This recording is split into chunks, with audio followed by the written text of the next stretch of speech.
On this episode of the Dudes and Dads podcast, we talk about navigating the holidays.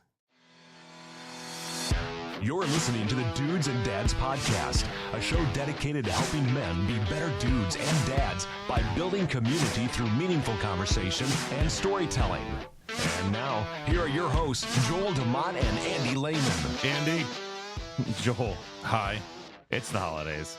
It is the holidays. Holly jolly It's holidays. it's officially, Thanksgiving is past. But see, we're in it now. And so we have the holidays. It's, Thanksgiving passes, the music turns to Christmas, and it's all Christmas. Andy, did you and I discuss earlier, maybe last month, did we have the conversation about the first time this season that we heard Christmas music out in public? I don't think we did. So Christmas music started for me in October. Okay. It was I want to say the last week in October. I was in where was I? Menards. That's where I was. And the Christmas music was playing. I'll be honest with you, Andy. I got a little bit salty about it because I really feel like I'm all for, I could probably do a mid-November, third week November Christmas music entry. Right. Totally fine. This season, and I'm wondering if other people feel the same way. This season in particular, I feel like we almost bypassed Thanksgiving. I feel like I think some Christmas things, as far as the marketing campaigns and all of that, started sooner.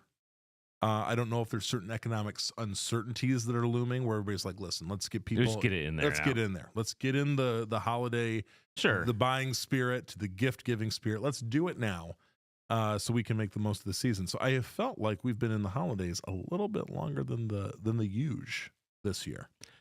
Yeah, I'd agree, and I think it's interesting because I ask my kids, and I actually asked this on one of the Friday Dudes and Dads podcast pop quizzes. Yes. Like when is the Christmas too early to start celebrating Christmas? And my son Eli was very adamant that it was after Thanksgiving. Like let Thanksgiving be, yes, and then you can celebrate all you he want. He doesn't want to taint Thanksgiving. Right. You have to start with Thanksgiving first.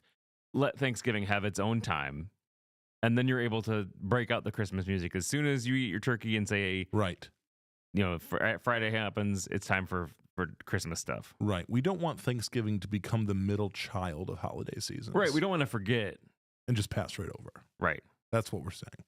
So, I wonder for each of you listening, if you feel like, what's the appropriate timeline on the...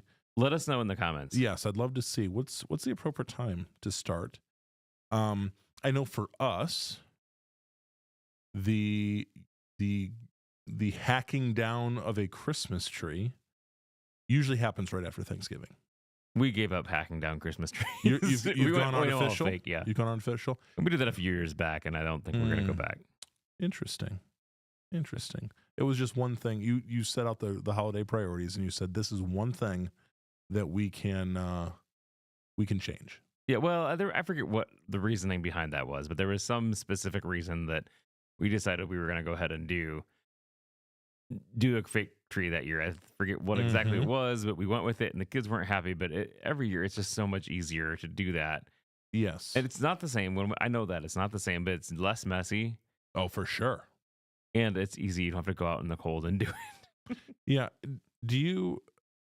So the years that you did go and get a Christmas tree with the family, was it a jolly time? Was it a fun? Oh yeah, outing? it was a good time. So you don't have some sort of like strange no traumatic bad memories. No bad memories. Like a Christmas tree fell on one of your kids and nothing like that. Sap everywhere. I don't know if you saw it on our good friends Brian and Kim, the Chris's. They went out and here's the deal. They're in a newer home that they built, and their main living space has a very tall ceiling. This is part of their design. They wanted big windows, lots of light in that, so tall ceiling. So this means, and I'm still not entirely sure how they get this thing in through the front door, but they've gone with the tall Christmas tree, and I think it was Kim that put up the the Clark Griswold. It was like some meme, some meme. Right. Yeah. And I always just think about that scene when they get the tree that's several feet too tall for the house, and it just wedges it right in there. But yes. So you don't have that problem. No, we don't. Ours fits nicely in a box. That's nice. And I will say, I think there's a number of different ways. So we go both. Here's what we do, because of the setup of our house, our main living space is in the back of the house. And so you can't really display the Christmas tree in the big front window kind of situation. Yeah, like sure. you pull down our street, and you're looking at all the houses, and everybody's got their Christmas tree in the big front window, right? You can all see it. That front room, as my wife will tell you, is basically useless during the year. And so what we do is we've done the artificial tree that we decorate. Okay. Put it in the front. All right. Then we have another real tree that we put in the back, that when we are home for Christmas, at Christmas morning, that's where we congregate, is back there. Okay. So we've gone artificial. So Andy, we haven't been as brave as you, apparently. We're Full on just not artificial. committing to the artificial. We say, no, it's got its place, and that place is in the front window, deceiving our neighbors about the legitimacy of our Christmas tree. All right. Well, as much as we want to talk about straight up Christmas tonight, Oh, yes. Sorry. we are going to be talking about surviving the holidays. But first, support comes from Everence Financial, helping members invest in what lasts through financial services with impact. More at everence.com/Michiana. Securities offered through Concourse Financial Group Securities Incorporated. Member FINRA SIPC. And we want to wish a happy holidays to our friends at Everence, who are so gracious to give us the gracious gift of support every year and help make things happen on this show. Yep. So to everyone over at the Everence offices, branches, and everywhere across this great country of ours, We wish you happy holidays and thank you. yeah, happy holidays and thank you. We're in the thankful season. So Andy, hey, speaking of the holidays, Christmas trees, and all the things that come along with this time of year, we want to discuss what it is that we do to maybe not even maybe not just survive the holiday season, But thrive. but thrive. So I was thinking, when I brought this topic up with you, Yes. the holidays can be tough. Not, I've got a good family, you've got a good family, but Mhm. but there's a whole set of things that could happen. I mean, when you get married, Yes, you end up inheriting more family, you do. and so that can become an issue because either you don't like your family, your in-laws, or you don't get along with some specific person, or Yeah, just and- even scheduling. And for those of you that are listening, if there is a family member you don't particularly like, if you would just drop their name in the comments, we'd just like to, it's an opportunity for us to talk about. No, no, I'm kidding. No, we don't no, want that. no, but there could be a multitude of personalities, Right. and with those personalities come potential conflicts or things to navigate. Is that fair to say? Yeah, and so because even down to the scheduling, you may get along fine with your family, but Mm-hmm. scheduling can even be an issue because again, your mom may want to have Christmas on Christmas, and your Yeah. in-laws may want to have Christmas on Christmas, and that makes it really hard because you end up trying to do multiple things at once, and it's just sometimes doesn't work. So how we're trying to talk a little bit tonight Figure about out. those, like how to navigate the holidays, both, and not even just family wise, but sometimes the holidays can bring up other issues too. 100%. Loss of family members, loss of jobs, like things like that. So that can be a tough time too. Yeah. So, Andy, I'm thinking about the early days of, and I wonder how this was for you. The early days when Jackie and I were first married, and you're starting to navigate the question of how will we handle the holiday schedule? Whose house will we go to on what days and when? And I know that was at times a topic of, I don't know, a little bit of conflict or an opportunity for conflict, nevertheless. And so, I proposed to our families a tug of war contest to help decide those things. It did not. How'd that? It didn't work. Didn't go over well. People were not willing to engage in feats of strength in order to determine our schedule. So here's what, and I will say this. Maybe I've mentioned this before on the show. Our families are different in terms of how we celebrate certain holidays, and this goes like how we do celebrations in general. I think like everything from birthdays, anniversaries, on down the list, Christmas, the whole deal. Different approaches to celebrating, different levels of perhaps importance placed on different days, or however it goes. So, I think that's one thing that we have to that you have to address. I'm doing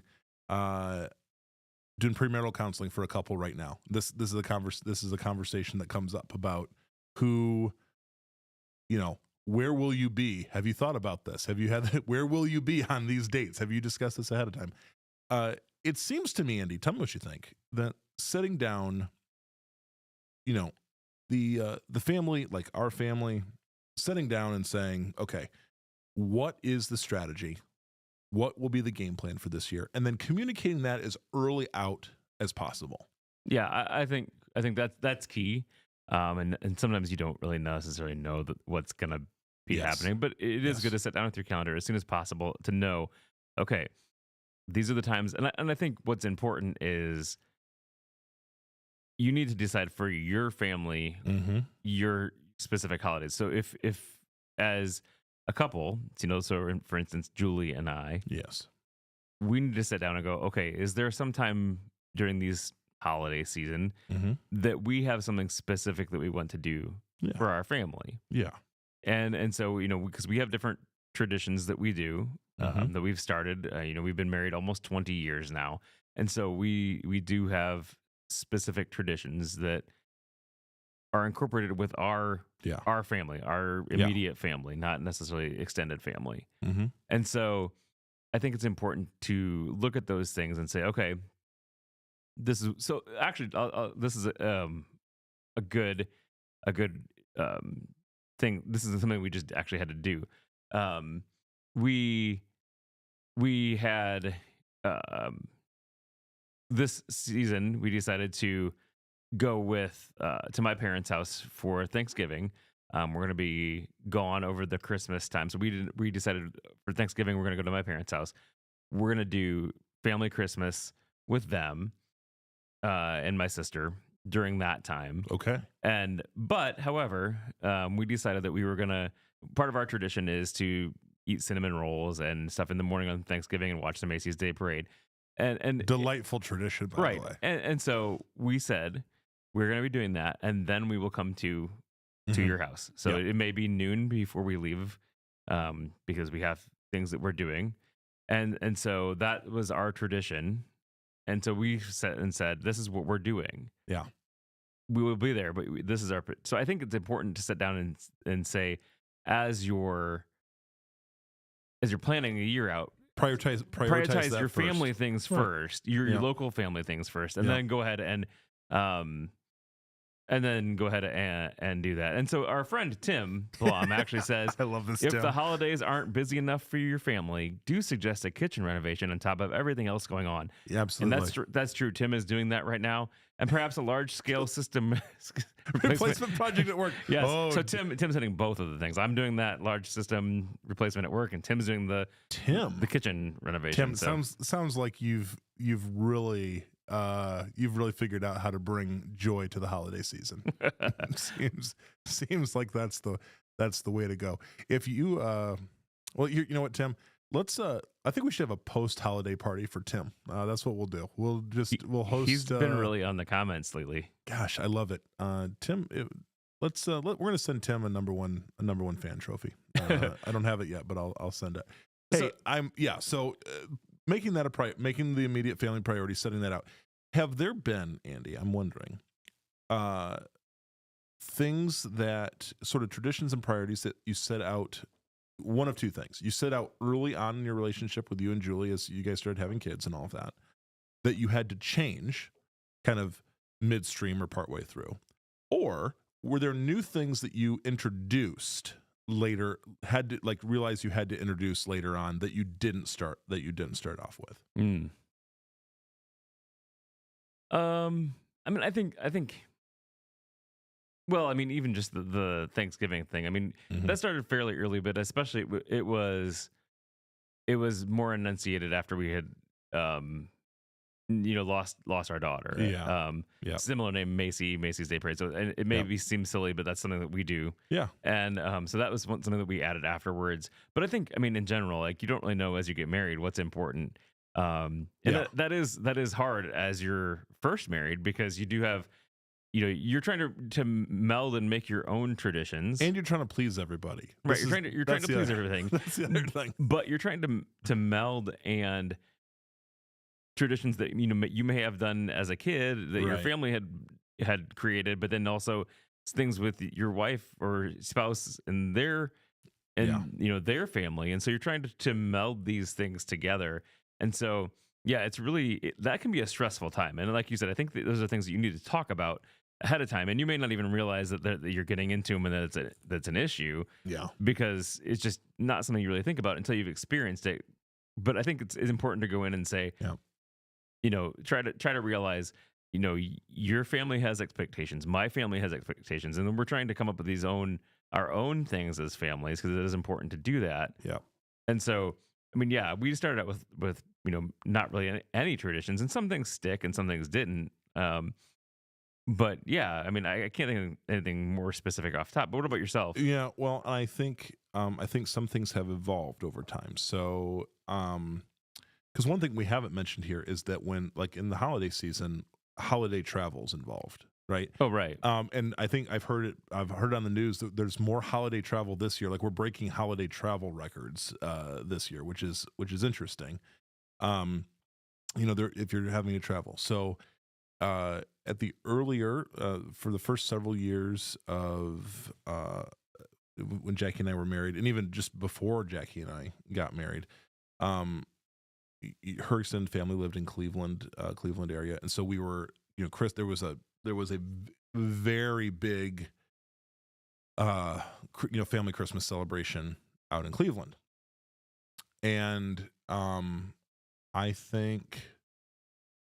Which was a brand new experience to me, because it's a much bigger family than I came from, and just a lot of tradition there, a lot of people, a lot of family, a lot of time connecting there, and having to figure out, okay, if that's important, if that's important to those family members, then how's my immediate family, or on my side, like how are we going to connect, and how are we going to schedule that? So that's what it came really in. Important. The early scheduling was like, okay, here's our work schedules, here's the family holiday schedules, here's when you guys are available. Okay, so we're gonna leave. We're leaving for Cleveland on this day, so it means that we're gonna be with you all, y'all. Which my parents usually end up being like Christmas, Christmas Eve, sometimes Christmas Day. I think about 3 years ago when we did our first Christmas in San Diego, we were. What was it? We were at my parents' on Christmas Day. I think I'm right about this. We were at my parents' on Christmas Day, and then I said, they're there Christmas Eve through Christmas Day, left later Christmas evening to the airport, and flew out. Which I don't know if any of you have traveled on Christmas Day. It's not that bad, actually. Like, no one's out on the roads, and it was a pretty easy travel day. Strange. I never thought I would be flying on Christmas Day, but we did that. It was great. So we've always had to navigate that, but I think what was good, and what we're trying to do this year, and this year's other complexities, because my parents are headed out to Colorado for the holidays. We're also doing stuff out of town.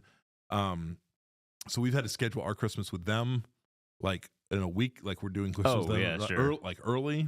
And so, it's more conversations, it's more intentionality around expectations and how we're handling that and doing all that. And I'll say this, Andy, something I'm actually excited about. I have not mentioned this to you yet. I've mentioned on the show before, and kind of a new exciting thing in our family. So on my dad's side of the family. So a few years ago, we found out that I have a uncle that I did not know about, right? My Uncle Barry. And so since then, my Jill, my cousin, my newfound cousin, and I, we've chatted back and forth. And Jill's son just graduated from high school this past summer, so I went to the open house, and which was really, really cool. I have felt so welcomed, and so like it's been a really, really good experience. But like my dad and Barry have not gotten together yet. Like this was so all they've like, not they've not met in person Okay, in person yet. And so Jill reached out to me here just recently and said, "Hey, like let's get our families together like this holiday season if we can. Like things are busy, right? But let's see if we can do it." So in a couple, let me see here. I get my days straight. In a couple of weekends, we're gonna meet up and do a big family dinner together, and I'm really, really excited about it. But it's one of those things where it's like we're coordinating this get together, and I don't know what I think it's going to be great. It'll be really, really good. It's just one more of those things where, you know, we're bringing another moving piece, and right. coordinating with new family members that we have not coordinated with before. Sure. So that's a new thing. And you know, I'm really hopeful that I think it'd be great if there was some new family tradition that, you know, you talk about introducing a new tradition, because, you know, it seems reasonable that when you find out that you have new family members to start a new tradition, that maybe a new tradition would start, and that we would find a way, you know, and whether it's now or at some point, that we would be, you know, connecting more regularly. So I'm really hopeful for that, but I'm really excited. So yeah, just a few weeks here, we're going to be, well, that's awesome, getting all of us together. I think it's going to be near 20 of us, all hanging out together, and I'm really looking forward to it. So yeah.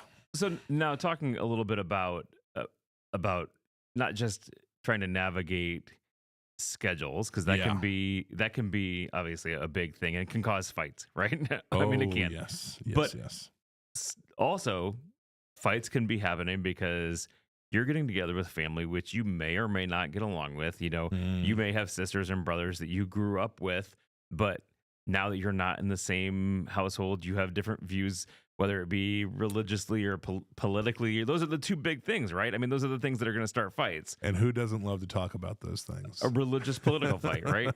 And so, like, those are things that can be brought up. So how do we navigate trying to get along with our siblings or aunts and uncles or things that are going to be people that are going to be with us during these holidays without causing huge giant fights and everyone leaving mad? And do you have any tips for that? Well, so here's my question. I think if our first interaction with that person, I think this is where it gets tough, right? In the busy schedule that we have today, if our first interactions are there in that context, that holiday gathering context, where we haven't sort of primed the relational pump a little bit ahead of time, I think that's where we're kind of inviting, how shall I say, we're inviting unpleasant experiences into our gatherings. So I guess you mentioned priming the pump.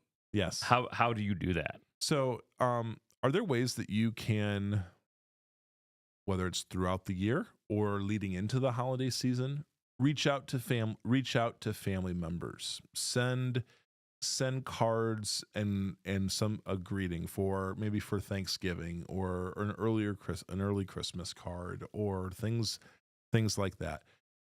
Let people know that you're glad that you're going to be able to spend time with them, that you're entering into that experience, that interaction with them, with a sense of hopefulness, versus what I think can be the case. It's like, oh geez, Uncle Ted's gonna be there, and last time the guy would not shut up about his new girlfriend, and we all, or whatever.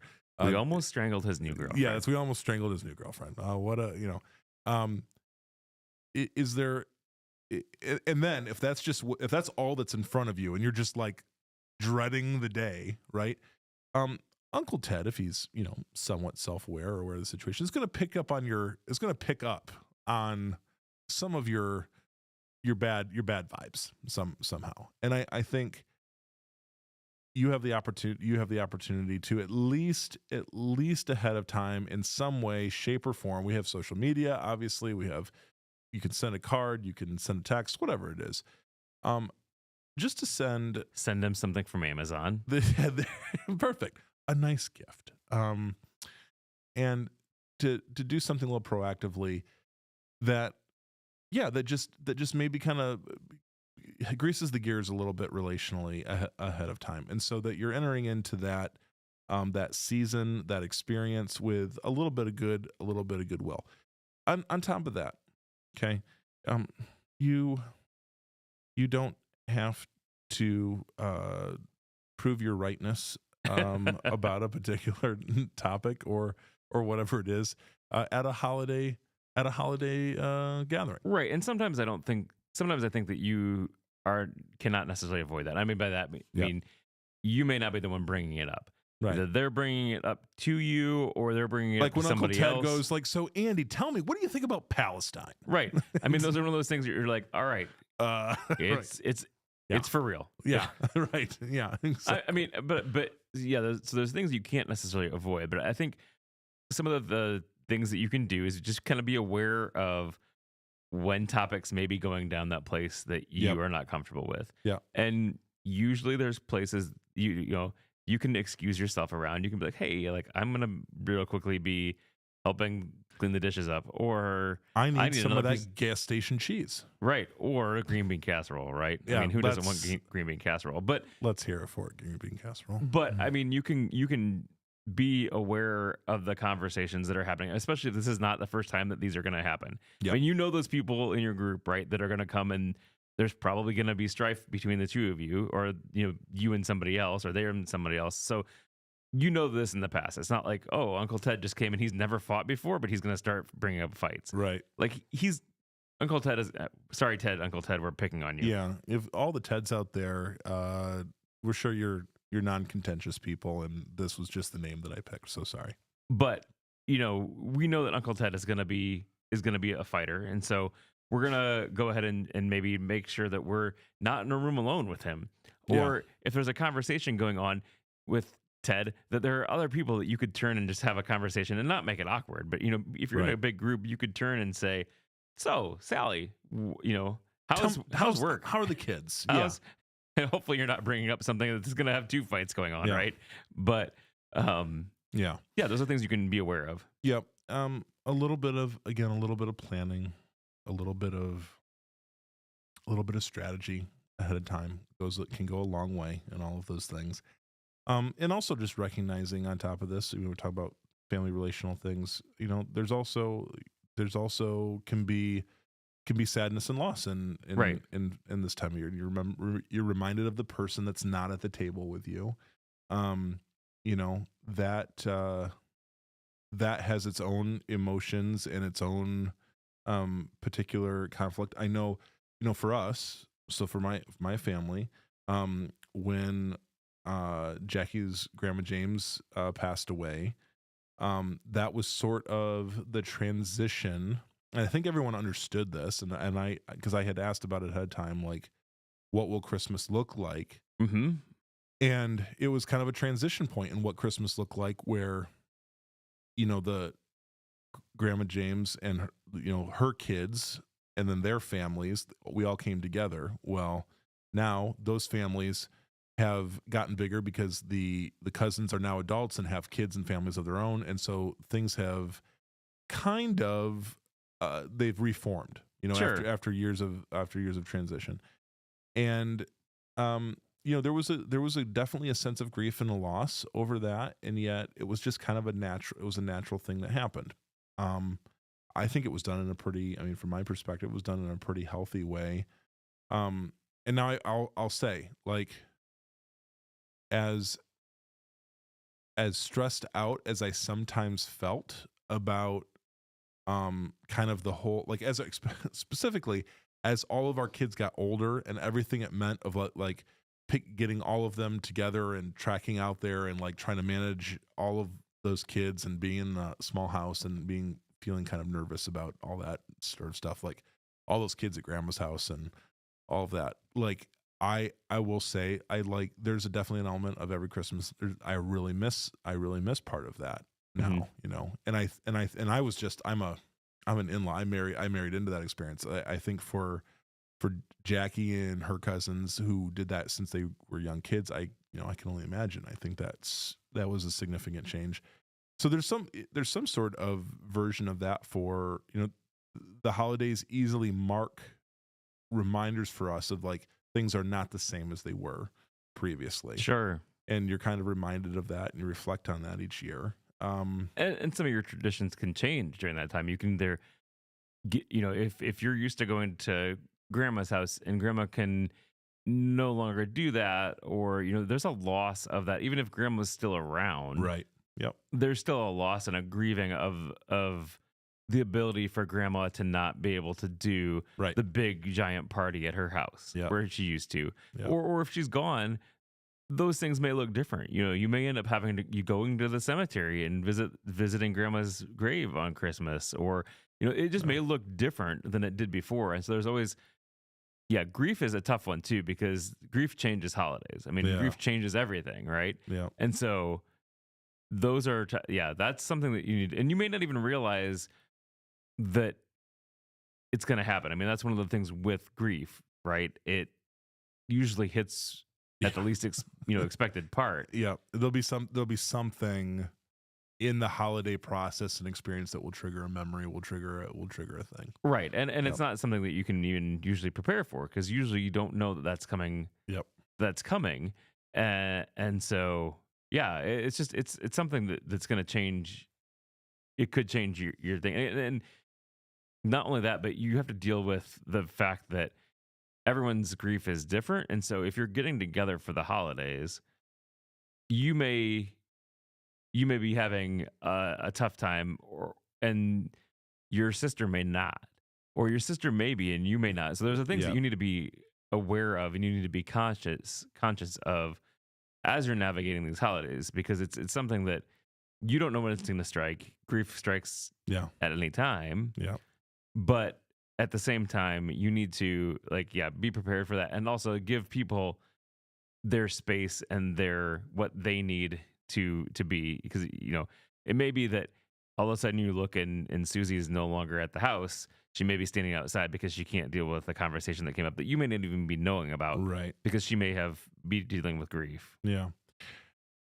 So Andy, let me ask you this: as you guys are getting ready and anticipating all of your holiday things, and as we're thinking about and anticipating ours, what are you looking forward to most between now and the new year? Oh, that's good. I don't know. I think the older I get, the more, for me, emotion I get about Christmas in general. Mm-hmm. And I think part of that is due to the loss of my daughter, and knowing that I'm thankful for Christ coming, and providing a way so we can be in heaven. And part of that's just me getting older and realizing the grandeur of Christmas and what it actually is all about. And so that's for me. How about you? I think if I'm real honest, number one, I'm looking forward to celebrating Christmas and the holidays, as far as a church service experience is concerned, where I get to go and I have zero responsibility for making any of it happen. So that's a little bit of my my pastor. Sure.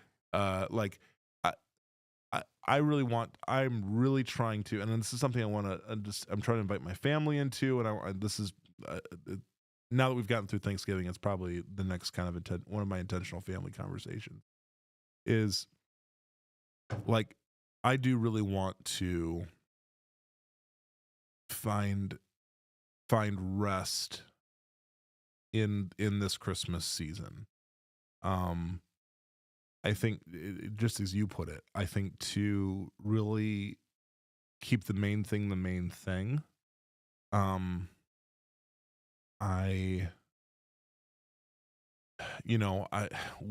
We're, Jackie and I have lots of conversations about, again, it's a logistics conversation. It takes, Sure. about like the gifts and things like that. And because we're celebrating this year, we're celebrating Christmas away from our home. Mm-hmm. Like we've got to ship some things places or have them delivered elsewhere or whatever. And all this, and not a super big deal, but,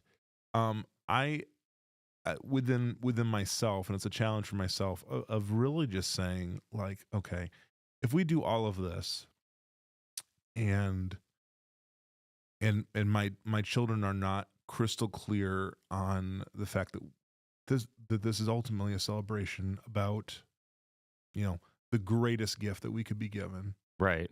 then we've missed it. Mm-hmm. Right. And yeah, I hear you, Andy. It's like I'm the older I get, it really does, like I'm trying to slow all of this down, right? Mm-hmm. And I think like I cannot believe another year has gone by. It seems like really just yesterday we were putting a tree up. Right? I Yeah. mean, I have it seems like my memories of each Christmas, strangely enough, are like more are more vivid. Like my memory about the previous holiday mm-hmm. is more vivid because it's just like we just did this, Mm-hmm. and I don't know. For those of you that listen to the show, I quickly approaching 40. Like this is my this is my other thing that's in the background. You're getting old. Yeah, right. We're gonna cross that threshold, and I just look at that. I go, man, how did I personally get here so quick? Andy and I talk all about I'm gonna have just not too long here. Aaron just turned 14. Josiah's gonna be 13 here soon. Like I now 2 teenagers, mm-hmm. and we're looking at you've crossed this threshold. I'm looking at high school next year. I had this thought of like we're gonna be looking for a car for Aaron in like a year, like. Like I don't know, this particular holiday season and Christmas, it's like It's getting you. It started getting me, but all of that to say, like I want to, like, just keeping the main thing and having the conversation about the main thing, and that's what I would hope for any of you listening. That would be my hope and my prayer for you, like whatever this holiday, wherever you're going, we're talking about planning. Wherever you're going, wherever you're traveling, whoever you're spending the time with, I hope you find yourself, in remembering the story, remembering the original story of why we're doing any of this in the first place, right? And that would be something that would, I would just love, to know, and that's maybe some way that you guys can interact with us. Like I would love to see, how you're remembering Christmas in light of Jesus. Yeah. That would be super cool. We'd love to see that and hear that story. Let us know. Definitely send us a message on Instagram, on Facebook, on Twitter, and whether that's like a church service or what you're doing, things you do as a family. I know some families read the from the Gospel of Luke, and read the Nativity story, all of that. But just, I would say, like, that is you want to make an investment in your kids. You want to make the holiday, like, kind of like have intentional markers down in the holiday season. I think that's the way to go. That's the way to go. That's something that you can do, and I'm gonna do my best. I know you guys will too. To have that front and center. But yeah, just to rest in this season. I know the rest and Christmas and the holidays, those don't words, always. Those words feel like they don't go together. But especially if you're like our friend Tim, who's doing a kitchen renovation. God bless you. So that's the end of this episode. But we normally rest as Dudes and Dads podcast over the Christmas holiday. So we may have one more episode here before the beginning of the year, but we do usually take December off. And we So- usually put something out on the social. We'll do, something Well- on the social medias. We'll But if you don't see an episode from us, it's not that We're we're, not gone. dead. We're not dead. We just usually take Christmas off so that way we can focus on our families and All the what's stuff. important. Not that you're not important, but you are you are very important. just But not as important. but we so that we can focus on our family and Christmas and things. So we look forward to when we come back. Yeah. Andy, is it going to be season 6 for us? It will be season 6. Golly, Pete. So that you want to talk about time flying, guys? That's how it happens, right there. Golly. Hey, as always, you can head over to dudesanddadspodcast.com for all episodes, both past, present, but not future. The show notes and all the goodies over there. And you can follow us on Instagram, Nice. Facebook, Yes. and X. I'm going to say X. Attaboy. Way to Not make Twitter. the transition. Hey, dudesanddadspodcast@gmail.com is a great place to send us emails, suggestions for future shows, all of your commentary. We love it. We thank you for it. And hey, make sure you jump over on the iTunes, the Apple Podcast. Why do I keep saying that? Apple Podcast, Spotify. Like, share. It's helpful. It is. Okay. Until next time, Wish you grace. and peace.